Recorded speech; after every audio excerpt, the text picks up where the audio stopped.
So, hi everybody. I hope everybody's doing fine. I'm going to do this presentation on the freedom of speech of retired military officers for a kind of paper. So I picked this topic specifically because I thought it was central to civil-military relations, in the sense that military can definitely be kind of a direct discussion partner and informer of the civil society. Um, so we've seen this in cases like the Afghan papers, for example, where we had the US government kind of interfering in the relations between the non-elected civil society, which is the majority of the civilian sphere, and the military sphere. So in this kind of cases, we have retired officers who spoke out and disclosed some information about what was actually going on at the operational level at that time. So I put the names of Douglas Lute and Bob Crowley over there. So from that point on, I kind of wanted to see what was the place of retired military officers in this civil-military relations environment, kind of, um, and how much freedom of speech they had, and if they could actually do this, just disclose information like this, name their superiors, their and governmental official. So that left me with a lot of questions. So they're all here on the screen, but these three ones are the ones that I kept. I thought were more interesting. So, are there any restrictions to freedom of speech for military officers after retirement? Uh, how are those rules implemented, and what impact do those rules have on civil-military relations? So first, what I wanted to do was kind of lay out the main rules that restrain freedom of speech for retired military officers. I'm just going to say veterans. That's going to be shorter. Um, kind of see what the extent of the freedom of speech is compared to an average civilian. Then I also wanted to look at the main ways that veterans use their freedom of speech for, because some of them can definitely be problematic in terms of the separation between the civilian sphere, the political sphere, and the military sphere in civil-military relations. So there are four ways that I found they use their freedom of speech for. So first off, criticizing military and governmental officials. They can do this. They can also disclose information to the press. So we've seen this in the Afghan papers, for example. They can definitely lobby, use their freedom of speech to lobby. And most importantly, they can use their freedom of speech to partake in political activities and political advocacy, which is actually I think, most problematic one, and the one that I talked about more. So for each case, we're also going to see like the impact it has on civil-military relations. So the first way that veterans use their freedom of speech for is going to be public criticism of diverse officials. So it can be government officials or military officials. And the second way is that political advocacy that I was talking about. So the main rules for freedom of speech for officers, whether they are on duty or retired, is the same as for civilians. It's going to be the First Amendment, it's the universal rule, which is freedom of speech for every American citizen. However, there is a military exception that was recognized by the Supreme Court in these two cases that I put on the PowerPoint. So because the military has a specific role in society, that it has a specific function, it cannot work on the basis of the same rules than the civil society that it swore to protect. So there is definitely ground for limiting freedom of speech for in the military. So we see this in different codes and laws. So first off, the Uniform Code of Military Justice. So what is interesting is that retired members of the military are still subjected to this code under the Article 2, which I didn't think would be the case at first. They're not subjected to that many articles in this code, even though they're subjected to the entire code. Most of the articles don't really apply because they apply to officers that would be on duty, not retired. But an article like the 88, for example, which concerns contempt towards official, definitely applies to retirees. Their freedom of speech and mostly their freedom of political involvement is also limited under directives released by the Department of Defense.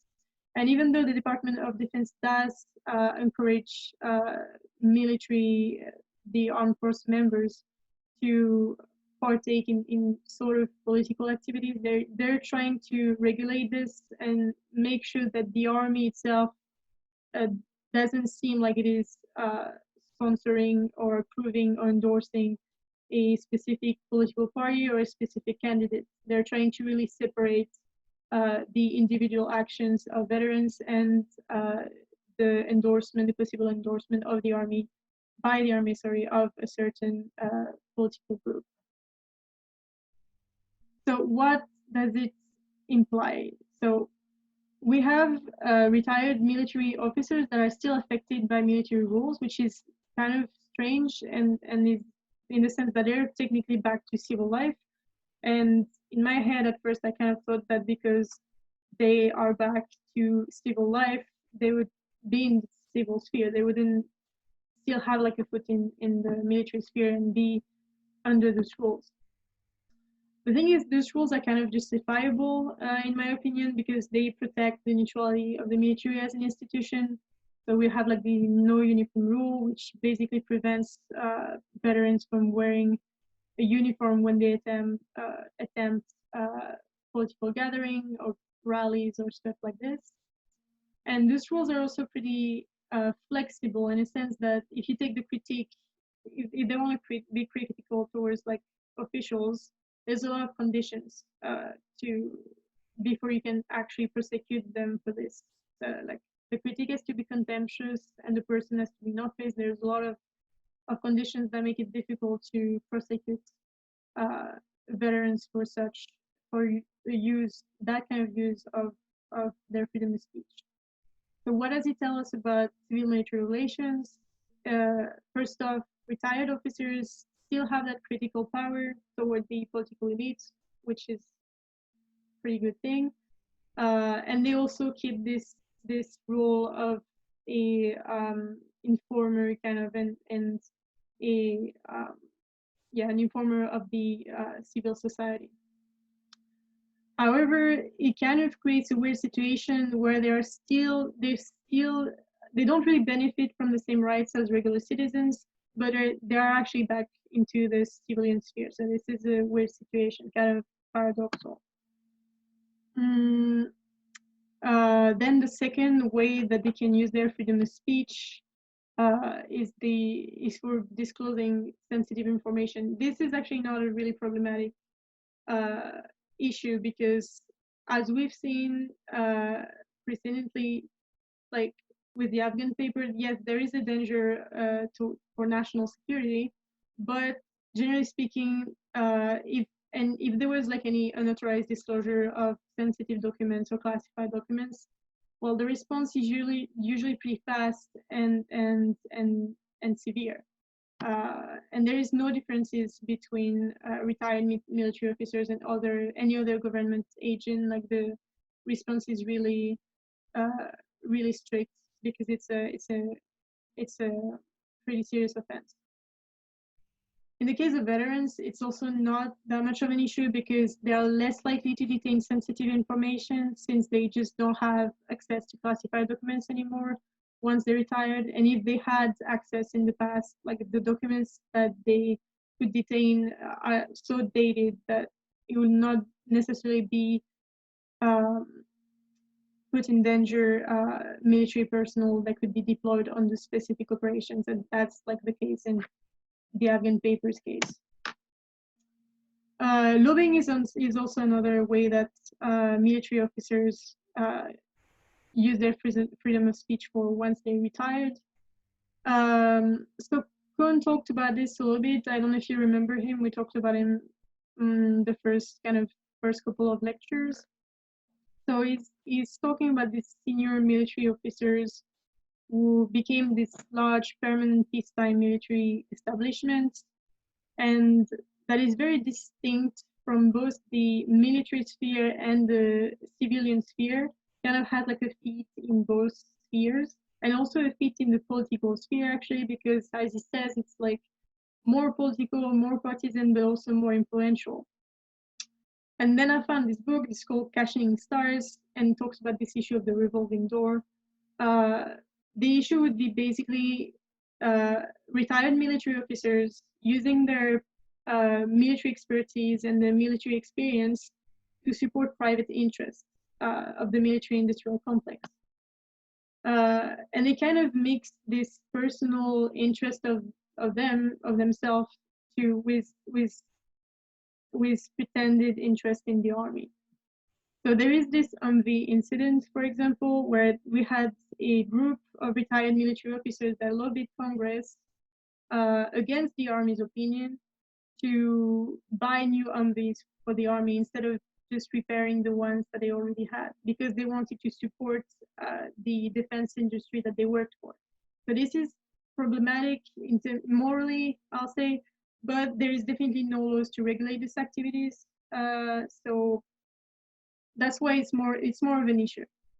In terms of CMR, we can say that like instead of definitely breaking away from the military sphere, the problem is that retired officers end up drawn to it even more once they retire, and they also get drawn to the political sphere, which is why they're kind of like all over the place, and they're not really back completely to the civilian sphere. Finally, the main issue I'll say with veterans using their freedom of speech would be in the case of political endorsement. We're already in the context of the military being more and more politicized. As we've seen in last elections, both Trump and Clinton, they both had military officers, veterans mostly, backing them up. They had like letters and lists of officers that were supporting them. And technically, as we've seen in the DoD directive, the endorsement of presidential candidates by retired military officers is not strictly forbidden, but there needs to be a very strict separation between the political supporter and the former military man. And sometimes the issue is that this line is very blurry. We don't really know if they endorse this person as a political supporter or as a veteran. And it has, I think, more weight if they say they endorse them as a veteran. So that's the issue with Flynn and Allen, two generals that supported Trump and Hillary Clinton. They pose not only as citizens, but also as retired officers, even though they were not wearing uniforms. So the military label was definitely used to influence voters. In terms of CMR, the issue is that the military is more visible in the civilian political sphere, like in both those spheres, which brings a sort of proximity, and proximity brings trust, and trust brings a ground for influence over voters. So my question from that point on was, does this like favorable context really gives former military officers such a strong influence over civilian voters that their endorsement could make a difference in an election? So then I found this study, which is, I think, pretty interesting. So it's not the 2016 election, it's the 2012 elections between Romney and Obama. And what the study found out is that by telling people that the military endorsed which one of the other candidates, they saw that it had an influence, and it had an influence in a way that they didn't really expect, in the sense that military endorsements influenced two groups, so independent voters and voters who didn't really follow foreign policy news, I'll say. And both of them kind of favored Obama rather than Romney, which is strange because you could think that military endorsements would would work more in the case of a Republican conservative candidate. That can be explained because simply Republicans and independent voters kind of expect the military to support the conservative candidates. It's the military itself is seen as pretty conservative, pretty Republican. So they're not going to be very impressed by the military endorsing Romney. While in the other hand, they don't really expect the military to endorse someone like Obama was a Democrat. So it can be more influential to have this type of endorsement. So yeah, this is actually a figure from this study. So it shows like on the top you have the part where the people are kind of following foreign policy news very closely, and as you can see, it doesn't really change their opinion, the policy, whether the military endorses Romney or Obama. But in the other hand, for the people who don't really follow foreign policy news, are more influenced by military support, specifically towards Obama, not really towards Romney. So what does it say about freedom of speech of veterans and CMR? So first off, veterans' implication in politics has become normal in the US. They actually said it's because it's become almost institutionalized and ritualized. Then military is definitely a trusted institution who can have an influence on votes, even though it doesn't have to be determinant, but it's still a relatively important influence. At the same time, the military is also pretty misunderstood and not really well known as an institution. As we've seen, people kind of expect the military to be necessarily conservative, to have like a certain type of view, to endorse certain candidates, and also have this higher knowledge of foreign policy, which is not necessarily true for every single veteran, officer and veteran. So there is this distance between the image that the people have of the army and what the army actually is in nature. Then what we could see was, which is also very interesting, is that the determinant factor to measure the influence of veterans on voters is the pre-existing political opinions of the voters themselves about the military. And that opinion is built and shaped by the political discourse they most relate to, which is kind of the point I was making earlier. So it is paradoxical in the sense that the military seems to be more present in the civil political spheres, but at the same time, it also seems like it's estranged from them and really like misunderstood and not really well known for what it really is. So this study ends up by saying that the endorsement of politicians, political parties by veterans can definitely damage the perceptions of the military as a non-partisan institution, and I definitely agree with this. And they believe that the boost that they will get from military endorsements is not big enough that they should take the risk of damaging such an institution. So finally, what we're going to say is that retired military officers can definitely use their freedom of speech to influence civilian voters when they endorse political parties or candidates. And they seem to be kind of strict rules preventing veterans from using their freedom of speech to parting in politics as former soldiers. But the fact is the frontier between the soldier and the citizen can definitely be blurry, and there are not that many rules that are very precise on this. In practice, veteran speech itself is becoming more politicized, just like the army is becoming more politicized. In terms of CMR, the army as a neutral institution could definitely be compromised, and veterans, instead of simply returning to the civil society of their service, are more and more drawn to the political sphere. So at the end of the day, we cannot fall back on this civilization theory, which I think is Cohen theory, where there are no clear distinctions anymore between the civil sphere the political sphere and the military sphere. They kind of all blend together. So and and we don't really know if that's a good thing yet. According to Cohn, it could be, but if we listen to Huntington, it definitely isn't. So I'll end on this, and here we are.